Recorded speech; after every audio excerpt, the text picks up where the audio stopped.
that good? We didn't get canceled. Or we can switch if you want to.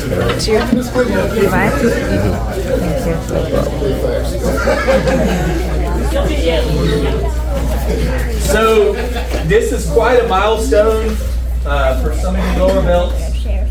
This is the goal, you know.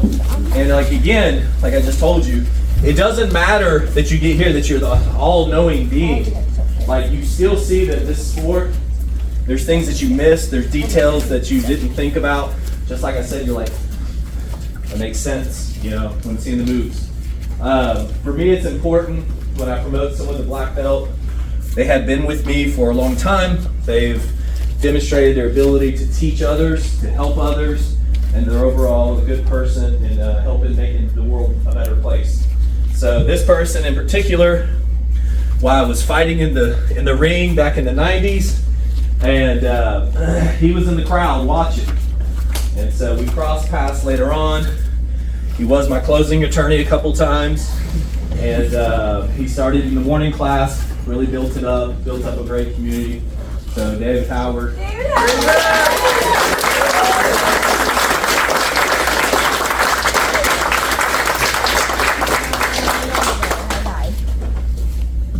Pay attention, people. This may be the only time the belt's ever timed right.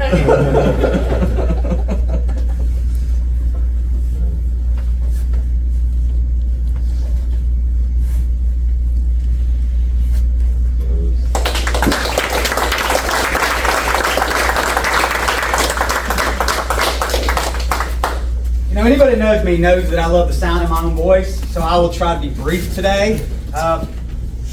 When I was thinking about this, one word kept popping up in my mind. Gratitude. Gratitude to so many different people over the years who have played a journey in, or a process in this journey. For some people, I think the journey is like a little smooth stone skipping across a pond, just little flips along the way, and it's very graceful. Not so much. For me, there have been some hiccups, mostly self-imposed. And as Philip said, my exposure to jiu-jitsu began a long time ago. I was training Kali and Sealot in a friend's garage. And one of the people who was training there, Dave Hamilton, came to me and said, "Hey man, there's fights going on in Griffin this weekend. You want to go see them?" Yeah, absolutely. So having grown up in a martial arts family, my brother taught karate for 9 years, I grew up around boxing. I'm going to go see what is. And I get there. And one of the first fights, it's Masters Brazilian Jiu-Jitsu is in there, and it's Byron Stone. A lot of you know Byron. And Byron's up there, you know, right? Old school Jiu-Jitsu. He handles the business. Jiu-Jitsu's legit. But back then, Jiu-Jitsu wasn't on every block, right? You either trained karate or you were training in somebody's garage. So a few more weeks, months go by. Hey, there's another series of fights. You want to go see them? Yeah. And there's this skinny little dark-haired kid up there getting after it. That was my first experience and exposure to one Phillips.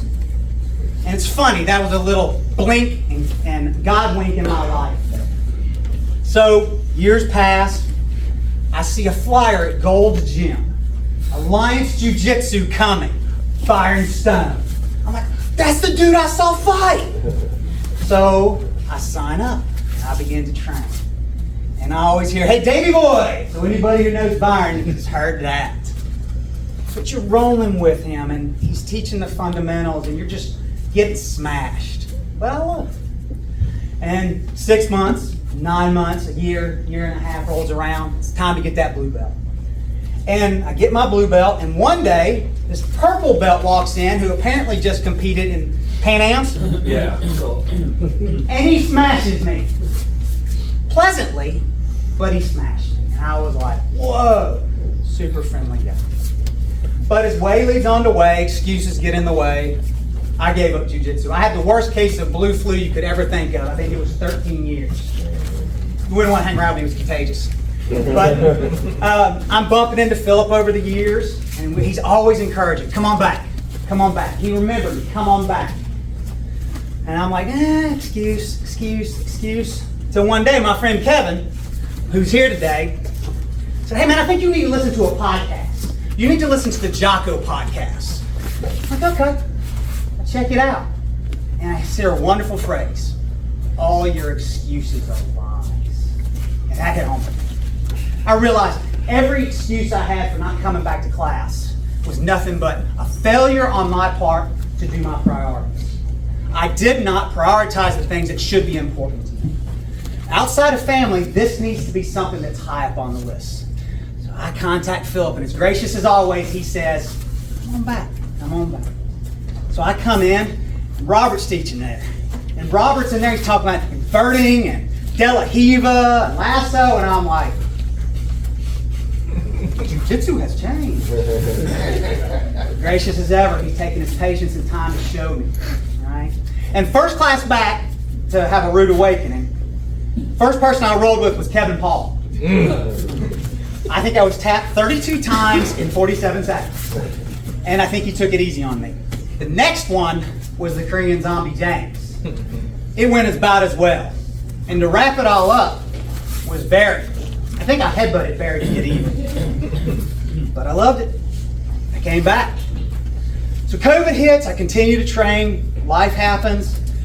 We have a change. It's time for Coach Mike to come in here. And anybody that's ever trained with Coach Mike, inverting and double legs are not in his vocabulary.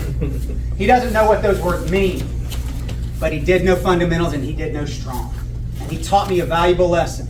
You don't have to be fast if you're not fast. You don't have to be technical if you're not technical. If you're strong, embrace strong. Embrace what you're good at. And Coach Mike was good at strong.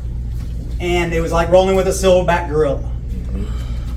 I think he showed me that you can be an older jiu-jitsu practitioner and still do it, but as things happen, injuries happen, and he had to bow out.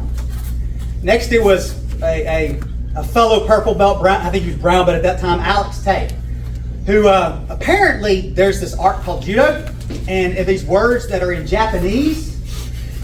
He was a teacher by trade formerly. He was ever patient with me. When I always accused him of making up the judo words, saying, you made that word up, that's not real, that was a sushi order.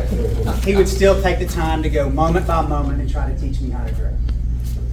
As his life got in the way, it came time for the morning class to be handed off to me. And I'm not gonna lie, I was nervous. I didn't think I had anything to offer. Philip said, just be patient. You can help people. Alex said, if you ever want to learn how to do a move, learn how to teach a move. And I gotta be honest, I think my jiu-jitsu got better because of it. So, with that being said, I would be remiss if I didn't thank every person I've ever trained in here in the jiu-jitsu community for helping me grow and be better. Thank you to those that we have coming in today to show us a better way. More importantly than all of y'all is my wife and my daughter. Without my lovely wife who understands there's gonna be black eyes in photos, right? There's gonna be some injuries, there's gonna be some limping, there's gonna be some complaining, but I'm not me unless I do this. And a daughter who's turned into a beautiful young lady, who's the reason why I have to train in murder yoga and she learns to date over the years. So with that being said, I want to thank my family, my other family, everyone who's ever played a part in it. Thank you.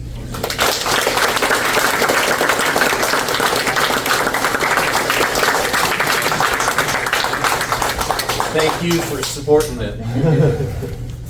This next one is special to me too. He moved off from Florida.